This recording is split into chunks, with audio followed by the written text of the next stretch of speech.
Hey people, excuse the congested voice. Really looking forward to this somewhat minor but still annoying illness being over. Anyway, I have a column today in the Wall Street Journal on Tulsi, and it's actually not just online. You can still actually read journalism and columns and reporting, etc., on paper. It still exists. So you can purchase the print edition of the Wall Street Journal today and read the column in the opinion section. I actually went out and bought it just because I wanted to hold it in my hands and absorb the tactile sensation. And I have it sitting over on my table right now, so it's a nice keepsake to have at least.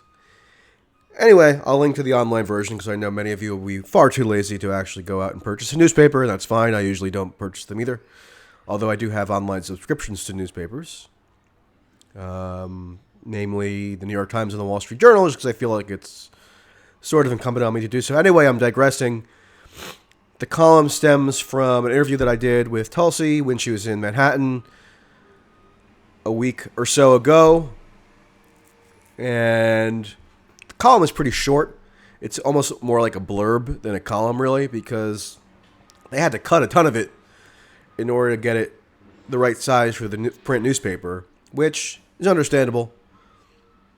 But it's still painful when a majority of what you've written has to get totally purged. But even so, I'm happy with it. A lot of people, I would even say a majority of Americans, very likely, still have no idea who Tulsi is, never even heard of her.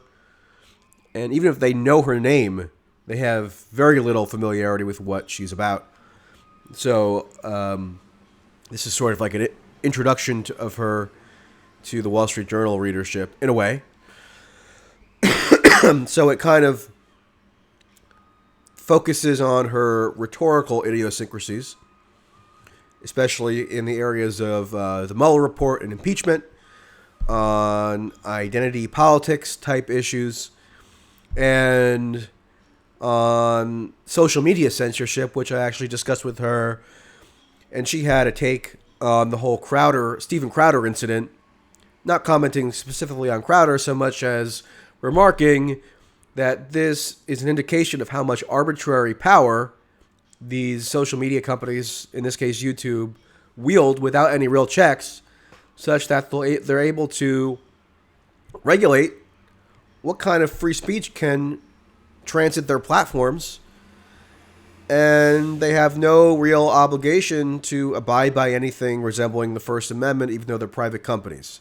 There ought to be an expectation that there is some First Amendment obligation there, considering how giant and monopolistic these companies are.